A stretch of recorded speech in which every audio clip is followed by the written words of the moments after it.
看到瑞宝为了吃口奶，跟在妈妈屁股后面来回跑的样子，这时我想起了福宝的小时候，姐妹俩这贪吃的样子，可谓是长江后浪推前浪。福宝小时候和瑞宝一模一样，想吃奶时就会一直跟在妈妈屁股后面，妈妈去哪儿，福宝就跟去哪儿，只为能吃口奶。而爱宝最后也只能妥协。爱宝心想，谁让是自己亲生的呢？而且福宝小时候不仅爱吃奶，还在吃完妈妈奶后抢妈妈的营养品，这爱宝可忍不了，对着福宝就是2巴掌。福宝也不甘示弱，学着妈妈的样子张大嘴巴。而爷爷看着福宝这可爱的样子，经常容易心软，便也会给福宝进行投喂。福宝小时候这古灵精怪的样子，真是给妈妈和爷爷拿捏的死死的。而在室外时就更有趣了，爱宝正在睡觉，而福宝为了吃奶也是给自己累够呛，因为爱宝一翻身，福宝就吃不到了，所以福宝必须跟着妈妈一起翻身。最后福宝吃上了奶，福宝让妈妈吃上了自己的脚丫。而福宝小时候喜欢吃奶，或许也是因为没有额外的盆奶吃，所以福宝每天不是在吃奶，就是在去吃奶的路上。再加上福宝不拘小节的样子，吃着吃着还会撅起屁股产青团。江爷爷看到这画面都沉默了，但紧接着江爷爷又夸赞起了福宝消化好。福宝在爷爷眼里不管怎么样都是优点。而瑞宝现在不仅可以吃爱宝的奶，爷爷们还会每天定点给瑞宝喂食盆奶。不过基因是强大的，虽然有盆奶了，但味道是不一样的。瑞宝完全遗传了福宝小时候对吃爱宝奶水的执着。或许爱宝也感觉到了这一幕有些熟悉，但是爱宝有了福宝的经验后，不再这般惯着瑞宝，因为爱宝知道瑞宝吃不饱，爷爷还会过来喂的，所以瑞宝能不能吃上妈妈的奶全靠自己的本事。江爷爷看瑞宝为了吃奶这卖力的样子，给瑞宝命名为吃奶团团长。不过姨姨们表示这个称呼福宝更合适，因为福宝小时候体重都快200斤了，体格子都快追上妈妈了，还没有断奶，还要抱在妈妈怀里吃奶。当然这时候福宝已经可以正常吃竹子充饥了，但福宝偏不，除非瑞宝长大后超过福宝的战绩，但到那时候想必瑞宝辉宝会提前进行独立训练，毕竟现在是2只了。爷爷们会心疼爱宝的身体能不能扛住。姨姨们能看出宋爷爷这是在学福宝偷采观景竹吗？宋爷爷这动作给正在录像的姨姨乐得嘎嘎笑。宋爷爷学完转头发现姨姨在偷拍自己，宋爷爷有点尴尬且生气，对着姨姨的镜头发了个小脾气。宋爷爷这小动作也太娇羞了吧。而在这周，爷爷表示双胞胎最大的变化就是越来越调皮，牙齿越来越锋利。有一天宋爷爷在给瑞宝和辉宝喂奶时，辉宝咬了爷爷一口，给爷爷疼坏了。爷爷表示瑞宝和辉宝不再是那个小蠕虫了，成了小魔童。不过这也意味着他们很快就要去室外玩耍了。一起来看看福宝一家这周的具体生活是怎么样的吧。此时天上下着鹅毛般的大雪，乐宝正坐在雪地里发呆，感觉很快乐宝就要被雪覆盖了。爷爷表示此时的乐宝是一只来自雪原的熊，酷酷的。因为下雪，园区的一切都变得更感性了。一会儿乐宝吃完竹子，在小亭子上蹭起了屁股。爷爷表示乐宝这是在说自己现在很快乐。乐宝蹭完屁股后便开始在园区里肆意的玩耍了。乐宝在爷爷面前一个翻滚，爷爷说乐宝给自己变成了一个球。此时园区的每一个地方对乐宝来说都是全新的。乐宝跑到小亭子下方，在小亭子下表演着倒立。爷爷对乐宝说玩耍归玩耍，但别掀饭桌，这父女俩可真像呀，自己吃够了就要掀桌子。就在乐宝在园区玩耍时，宋爷爷和江爷爷则来到园区里打扫起了卫生。因为如果不及时打扫的话，让雪堆积起来，姨姨们就不能更好的观看福宝了。很快爷爷打扫完，给福宝的通道门也打开了，让福宝也来到了室外园区。福宝刚出门就忍不了了，直接原地躺了下来，在门口的雪地上不断的打滚。没一会儿福宝就变成了一个雪人。爷爷说福宝这是想变成妈妈那样白净，但是待会儿雪化了，福宝会变得更黄。福宝玩耍完，宋爷爷在一旁嘲讽道：好吧，还是捡起来啊。果然宋爷爷才是福宝最大的黑粉。等福宝玩耍累了，才决定要去吃饭。爷爷说福宝仰着头，也许是在数天上有多少片雪花。但宋爷爷思考了一下，福宝好像不识数，因为自己没有教过福宝数学，福宝只略会一点韩语。一会儿福宝吃饱后，又开始在园区里玩耍了起来。围着园区跑了数圈后，福宝爬到了树上，感觉树上的雪太少，接着又从树上爬了下来。就这样，福宝兴奋地享受着今年的初雪。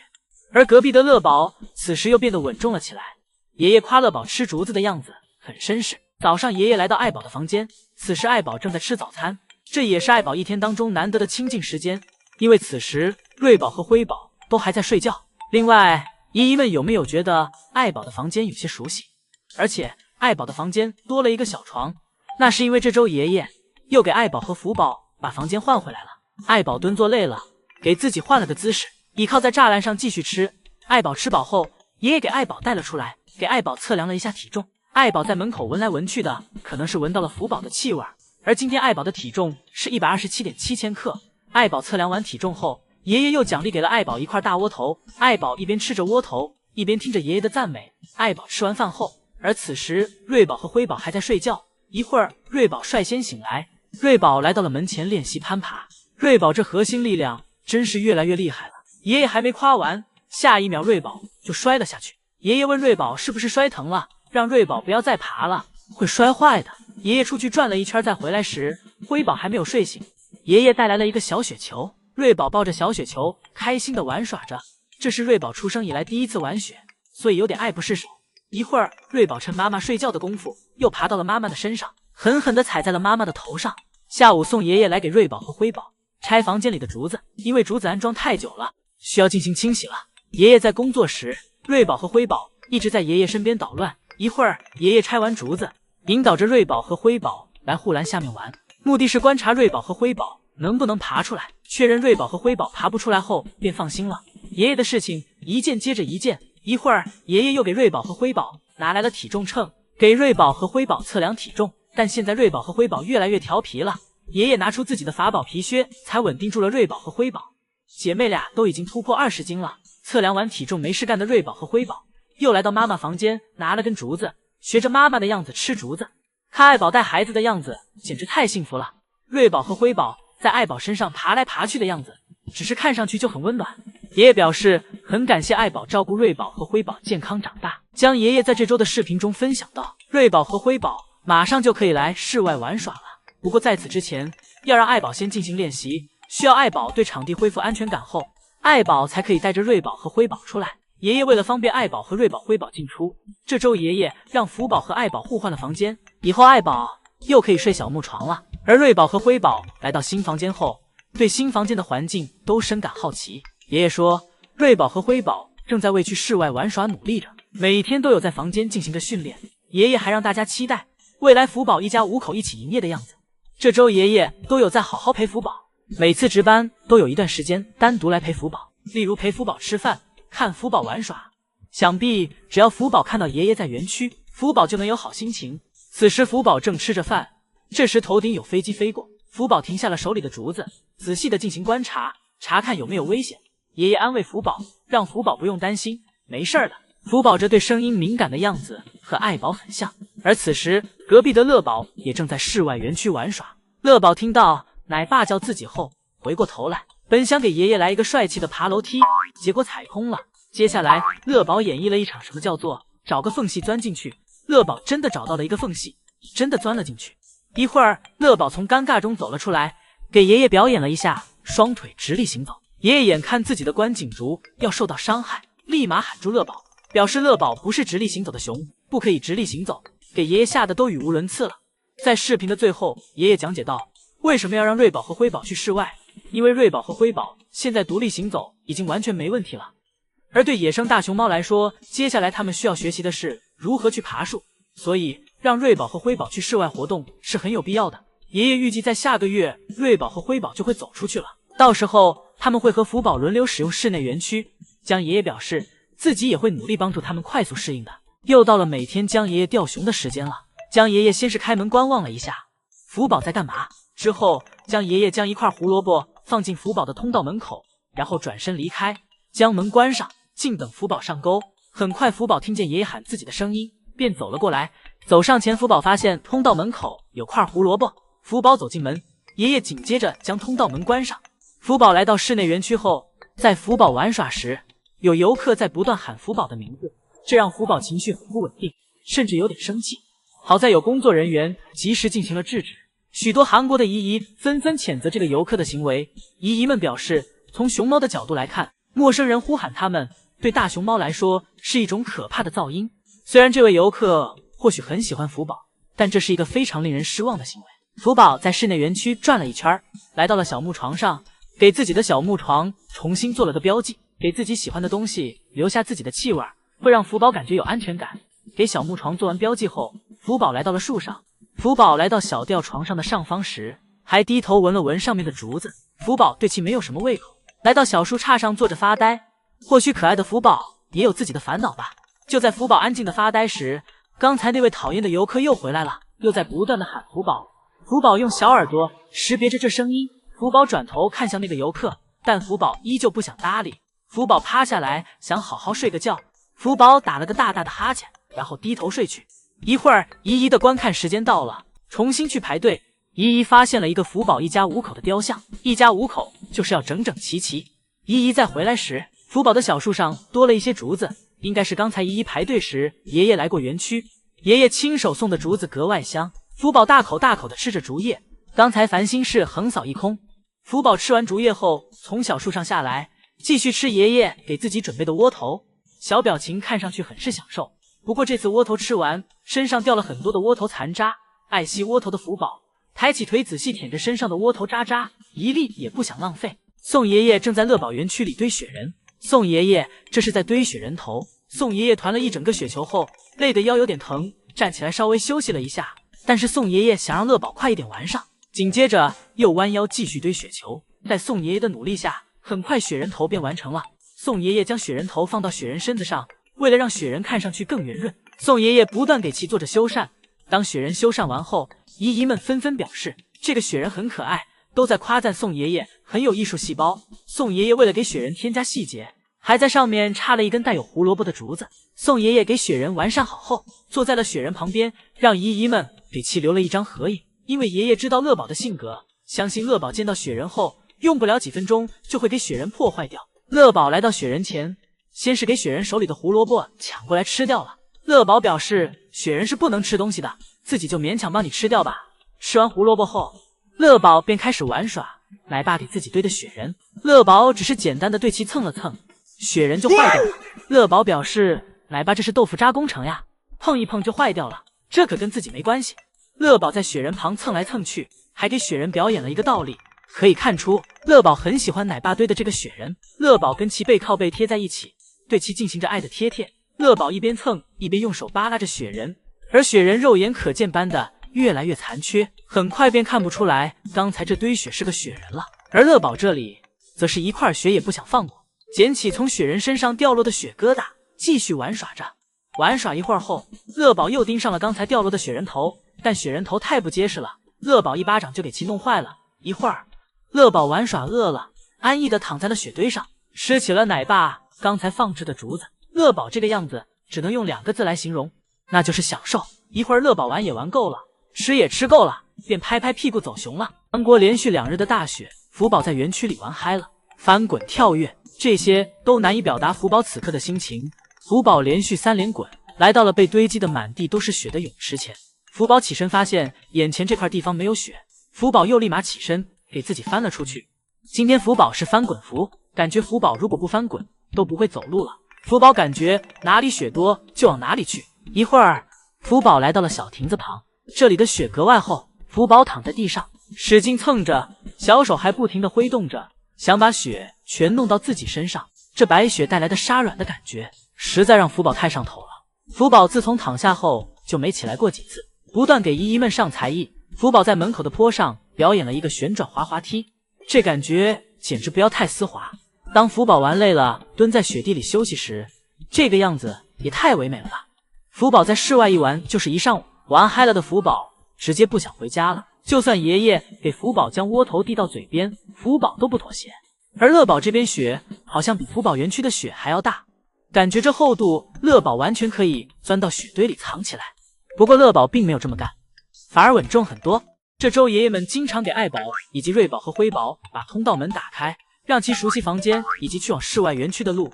爷爷们是有远见的，这样不管以后去室外还是回室内，只要闻着他们自己的气味找寻，就可以做到来回往返了。瑞宝和辉宝不敢自己出去，所以每次都是看到妈妈出去时才会跟上去，这样对他们来说有安全感。而辉宝明显大胆很多，瑞宝还处于只敢在门口玩耍的阶段。一会儿爱宝下来，打算让瑞宝和辉宝跟自己回房间去。辉宝则趁妈妈和妹妹回家时没看到自己悄悄溜走了。辉宝的胆量真是和福宝小时候一样大，而此时整个通道都属于辉宝了。而瑞宝则不放心妹妹，也大胆地走了出来陪着妹妹，让妹妹一起回家。而此时辉宝已经开始研究如何开门了，当看到姐姐过来时，还让姐姐上来一起玩。而瑞宝则是小心翼翼低声细语的让妹妹快跟自己回去。辉宝让姐姐大胆一点，看看自己。辉宝在楼梯上跑来跑去给姐姐做演示。而爱宝回到家后迟迟没有看到瑞宝和辉宝进来，便又走了出来，让这姐妹俩快点回家。从这个事情上似乎看到了以后瑞宝和辉宝去到室外后的样子，爱宝得多辛苦。这次瑞宝和辉宝在妈妈的带领下乖乖回了家。现在他们的活动空间变大了，可以做到一熊一个房间了。但这可苦了爷爷，因为每次让其回去时，爷爷需要在3个房间里分别去找熊。慢慢的，爷爷开始训练瑞宝和辉宝，不在妈妈的陪伴下自己走通道。宋爷爷在头上哄着，江爷爷在旁边看着。2个爷爷被2只小熊猫搞得团团转。而每次辉宝必然是最后一个回来的，因为辉宝比较胆大，喜欢在外面多玩一会儿，而瑞宝则是比较依赖妈妈。第二天，爷爷拿来体重秤，开始给2只熊猫宝宝测量体重。辉宝的体重是11.6千克，瑞宝的体重是10.64千克，俩姐妹体重相差2斤。而此时的瑞宝没有睡醒，被爷爷抱来抱去，一脸懵，像是一个工具熊。下午将爷爷拿来一根大竹子，和2只熊猫宝宝玩耍。此时正在床上的辉宝凑近竹子细细闻着，而瑞宝听见声音后也好奇地趴了上来。瑞宝闻了一会儿，爬上床去找妹妹。姐妹俩现在能够轻松自如地上床下床了，只不过每次下床的时候会有点疼。而随着瑞宝对房间慢慢的熟悉，瑞宝也敢自己去通道里玩了。而辉宝看到姐姐出去了，立马迈着自己欢快的步伐跟了上去。而爷爷则一直在旁边爱宝爱宝的叫着，表示让爱宝快给他们带回来。现在每天来看福宝的姨姨们都扛着一个大炮，而江爷爷也是其中的一员。虽然没有姨姨们的设备厉害，但爷爷每天也都是和姨姨们一样，除了照顾福宝以外，也会用自己的设备记录着福宝日常生活中的点点滴滴。而今天又有节目来采访江爷爷了，主持人问江爷爷，福宝能听懂爷爷说的话吗？爷爷回答得很真诚，表示福宝不懂韩语，但首先福宝能够识别出自己的声线，虽然语言不能沟通，但对彼此的感觉却可以用来沟通。也就是说，福宝可以通过爷爷的语气和神态动作等细节识别出爷爷的意思。相对的，爷爷也是从这些方面去猜福宝的心思。爷爷开心地和主持人分享到，当你越了解动物，你就会觉得它们越可爱。家里有养宠物的姨姨们或许对这句话更容易感同身受一些。爷爷表示，大熊猫有种很奇妙的咄咄逼人，会和人有一种推拉的感觉，这个感觉很奇妙。在主持人问道，江爷爷准备好面对福宝将要离开自己的这个事情了吗？江爷爷说道，心理准备的话，从福宝出生的那一刻开始就有在做准备了，但虽然做了好多准备，但对于喜欢福宝的人来说，把他送走会感到很可惜，有很多人会把悲伤藏在心里。想必江爷爷是在借别人之名来表达自己的意思吧。江爷爷自认为剩下的日子不多了，而福宝现在也长大了，自从脱离妈妈开始独立生活后，自己过得也很好。爷爷表示，当时自己一直在担心自己能不能照顾好福宝，不过现在看来，福宝一直都表现得很棒，所以福宝很受大家的喜爱。想必不管福宝去到哪里，都会有许多喜欢福宝的人。江爷爷希望福宝无论走到哪里，都能一直快乐健康。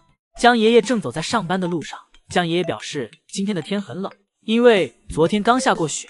江爷爷此时鼻子冻得通红，而江爷爷走在上班路上，也不忘欣赏一下园区的风景。此时园区还没有开门，路上一个人也没有，看上去很是安静。每次只要园区更换了新的装饰，江爷爷必定会先过去进行打卡。江爷爷真是人老心不老呀，始终保持着一颗少年的心。打卡完圣诞节的装饰后，江爷爷便要做正事了。江爷爷走进办公室，江爷爷今天依旧是第一个到达办公室的。江爷爷将灯打开，而眼前贴有鸽子图案的房间便是乐宝的房间。此时乐宝还在睡觉，爷爷对乐宝说早安。乐宝半梦半醒地回应着奶爸。乐宝可真是个大暖男，就算正在睡觉也会给奶爸回应。江爷爷夸赞道，乐宝说梦话都这么有魅力。等乐宝上班后，江爷爷也会偶尔抽空来园区陪乐宝玩耍，让乐宝不那么无聊。而有奶爸的陪伴，乐宝也看上去很开心，和奶爸热情地做着互动。乐宝在外忙着打工挣钱，而爱宝则在家做着全职太太，照顾着他们2胎的2个宝宝。江爷爷这次还回复了网友们问的最多的问题，那就是为什么不给熊猫宝宝们洗澡。江爷爷表示，大熊猫区别于人类，更要和宠物区分开，因为大熊猫是野生动物，不需要人为的过多去干预。而从专业角度讲，就是大熊猫自身会分泌出一层物质，这些物质可以对大熊猫们起到一定的保护作用，防止一些细菌入侵体内。如果频繁给它们洗澡的话，会破坏它们的这层保护物质，甚至有可能对其抵抗力造成损害。而对于现在的瑞宝和辉宝来说，爷爷虽然不能给它们洗澡，但是当它们很脏时，爷爷会拿来毛巾或纸巾给其擦拭，而它们身上的脏东西都只是沾到了外面的那层毛发上，只需要简单擦一擦就会焕然一新。江爷爷正在去参加新节目的路上，江爷爷小心整理着自己的工作服，防止褶皱。而今天江爷爷的身份是福宝的经纪人，江爷爷这一身小西装看上去很精神。虽然江爷爷不是第一次录节目了，但表示还是有点紧张。而跟在江爷爷后面的同事打趣道，自己今天梳了一个福宝的造型，想让江爷爷放松。一会儿，江爷爷重新换上自己的工作装，接下来则是江爷爷的化妆时间。江爷爷这个妆化完，怎么有点浓妆艳抹的感觉？这大红嘴唇，第一次从男人身上看出了性感。江爷爷来到节目现场后，江爷爷遇到了自己的前辈，礼貌的和其打招呼。江爷爷作为节目新人，遇到老艺人时都在主动和其打招呼。还有艺人看到江爷爷后模仿起了福宝抱大腿的样子，这一互动，江爷爷瞬间没了紧张感。一阵寒暄和打招呼过后，江爷爷和主持人们一起走进录制现场。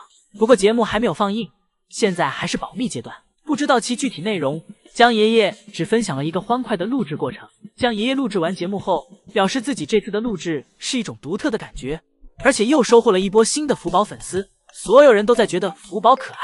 江爷爷每参加一个节目，都会让福宝在韩国增加一个高度，让更多的人了解到福宝。宋爷爷为了让福宝在室内也能玩到雪，便在室外园区打包了一大袋的雪回去。或许是因为室内园区的温度是恒温的，让福宝会更舒适一些，而且室内园区休息的地方也比室外园区要多。宋爷爷收集完雪后，带着他的大方便袋离开。一会儿，姨姨排队去到室内园区，而此时的宋爷爷也正在室内园区记录福宝的样子。不过宋爷爷的设备和旁边的姨姨们比起来略显潦草，不过有爷爷在，姨姨们收获了福宝的不少正脸照，因为福宝时不时的就回头看向爷爷。很快姨姨的5分钟时间便到了，姨姨重新去排队。等再回来时，可以看到小木床上的雪已经不多了，但福宝玩的仍是很开心，而且看上去很舒服，有小木床、小躺椅、小吊床，小吊床上还有竹子，如果玩累了或者玩饿了，便可以直接到小吊床上休息和吃竹子。而福宝所做的也正和姨姨们想的一样，福宝玩累了后来到了小吊床上休息，顺便吃点竹子补充一下体力。这天爷爷没有让福宝一直在室内，也让福宝来室外玩耍了一会儿。当福宝来到室外玩耍时，外面的雪下得更大了。福宝此时走在雪地里的样子，就是名副其实的白雪公主。今天福宝园区有了大变化，爷爷给福宝室内园区铺上了稻草垫，还在小亭子与小木床之间放置了一根大木头。这根木头是不是有点眼熟？其实是福宝之前树上的大木头被搬了下来，此时放在小木床和小亭子之间，像是一个低矮版的小树。而且福宝的小滑梯也重新被摆放在了小木床的前方。爷爷这是在为瑞宝和辉宝出外场做准备，虽然是特意为瑞宝和辉宝准备的，但是福宝必须是第一个体验的。福宝早上走出园区后，这四处张望的小眼神，对着焕然一新的园区深感好奇。福宝走在爷爷布置的毯子上，表示今天的园区软软的。福宝今天出门后，注意力完全被重新布置的园区吸引走了，都忘记了吃饭了。福宝今天变得有些小心翼翼的，或许是园区的变动让福宝少了之前对园区的熟悉感以及安全感。福宝需要重新适应一下这重新变化后的园区。福宝体验了一下爷爷新安装的独木桥，现在独木桥上只有爷爷们的气味，所以福宝没有什么异常表现。福宝只是感觉现在的园区很新奇。福宝小心翼翼的在上面走着，而为了瑞宝和辉宝的安全，以及能让其有更大的活动空间，爷爷们暂时给福宝的小躺椅搬走了。福宝在小木床上做了下标记，先占领一下地盘。福宝观察着园区的每一个角落，像是第一次来园区一样，但看福宝嘴角上扬的样子，看起来很开心。福宝对爷爷这重新的布局感到满意。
就这样结束了。